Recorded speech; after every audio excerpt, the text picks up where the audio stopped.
One of the things that's really difficult to get your head around when you're first becoming a freelancer is how to deal with pricing. Something that's really helped me when I've been deciding on my pricing is making sure that I have flexibility and lots of different ways that I price my products depending on what the client needs. Here's 3 ways that I price my freelance products to suit the client and myself and make sure everybody's getting a fair deal. Number 1, hourly rates. Some clients require a lot of work, and sometimes it can fluctuate depending on what's happening. So especially for clients that have a lot of events that need covered or a lot of seasonal work, this can be a really good option. What I do is keep a spreadsheet with a track of all of my work and how long it's taking me to do each task, so that I'm able to give them a full breakdown of how their money has been spent on my time. This can also be helpful just to give yourself a bit of a perspective about how long it takes to do each kind of task. When you're starting out, that's especially helpful. I recommend you time how long it takes you to do things so that you make sure you're actually getting paid fairly, because if you're spending twice as long on something and getting paid half as much, that's not really a fair way to price your services.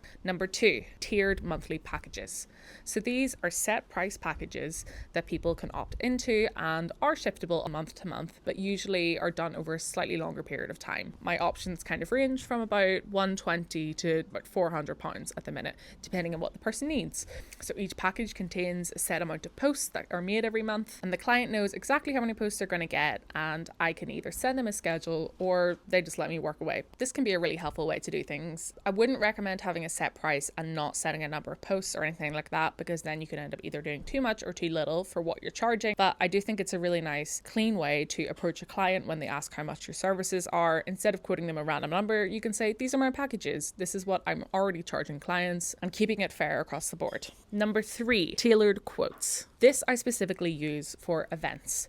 So I do kind of have a set rate for events, but events vary so significantly depending on time, what's required, the edit, and budget, that honestly I usually quote based on the event. This not only gives you flexibility, but it gives your client flexibility, because they're able to say, this is how much I have to pay you, this is how much I need done, what can you offer me for that? And you're able to kind of negotiate the price a little bit. And I find that flexibility really helps to encourage people, because giving someone a set price at the start can be a little bit of a thing that puts them off. Now, do I think that's a good thing? Not necessarily, but it is the climate we're living in. We have to be competitive with our rates. And so I think this is a good option for offering flexibility. If someone wants to just generally find out how much it costs to do an event and doesn't have specific details, I'll say, well, this is what I usually charge, but depending on, it could be more and or less. So now that you've heard all that, how do you charge people for your services? Do you think any of these approaches are the right one? Or do you think I could be doing things in a different way?